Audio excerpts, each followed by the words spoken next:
Kung makaranas man kayo ng pagdurugo sa ihi, kailangan ma-describe ninyo sa doktor ninyo kung ano yung timing ng dugo sa ihi. Kasi meron yan. Pwede na yung dugo nyo sa pag-ihi, sa simula lang, sa gitna lang, sa simula lang, or sa dulo, or sa pangkalahatan.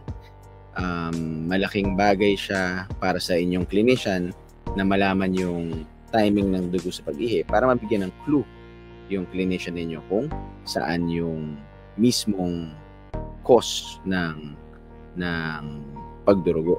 Okay, hindi yan exact na science. No. Sorry. Hindi siya eksaktong masasabi talaga without proper investigation. Pero clinically, medyo masasabi mo kung magkakaroon ka ng clue kung saan ang mismong pinanggagalingan ng bleeding sa pag-ihi mo kapag nasabi ninyo kung ano yung timing.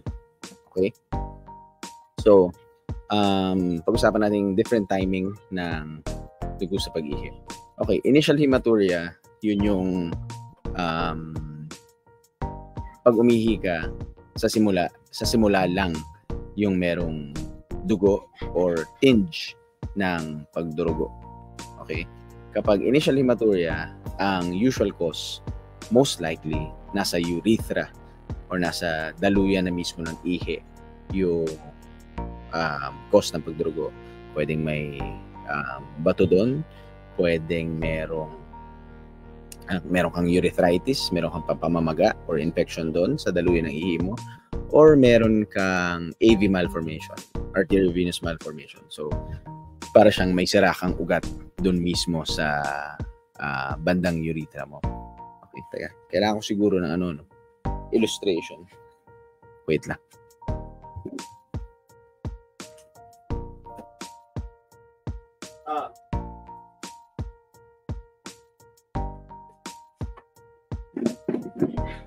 Ayan. Okay. So, yan. Kapag initial hematuria, umihi ka agad, pagka simula ng ihi mo ay may pagdurugo na, most likely, dito banda yung, yan, dito banda ang problema. Okay? Kasi unang ihi mo, lumabas na yung, pag ihi mo, lalabas na yung dugo, tapos, maki-clear out na siya. Kasi wala ka ng sources ng pagdurugo dito. So, ibig sabihin, na-wash out mo na yung dugo. So, most likely, dito lang siya banda. Okay? Next, kapag, sabi ko ng mga causes kanina. Next, terminal hematuria. Ibig sabihin, umihi ka.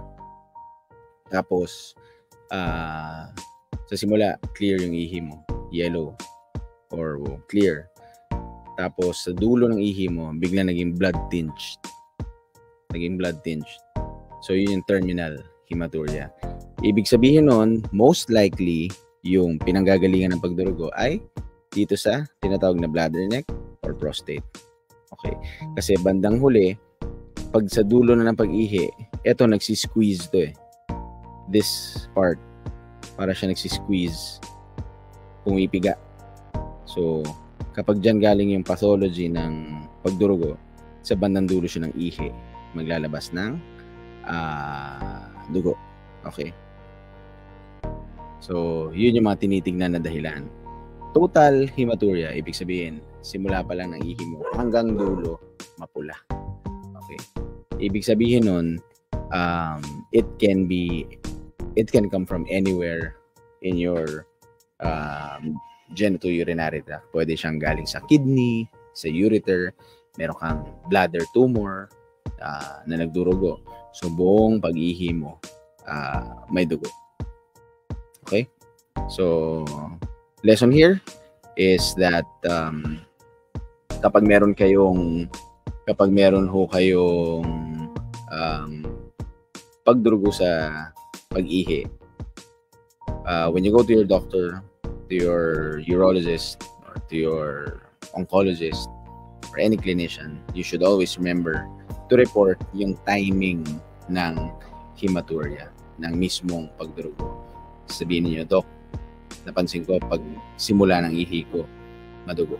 Sa dulo ng ihi ko, madugo. Or lahat ng ihi ko, madugo. Because it gives us important clues kung ano yung saan galing yung mismong pagdurugo.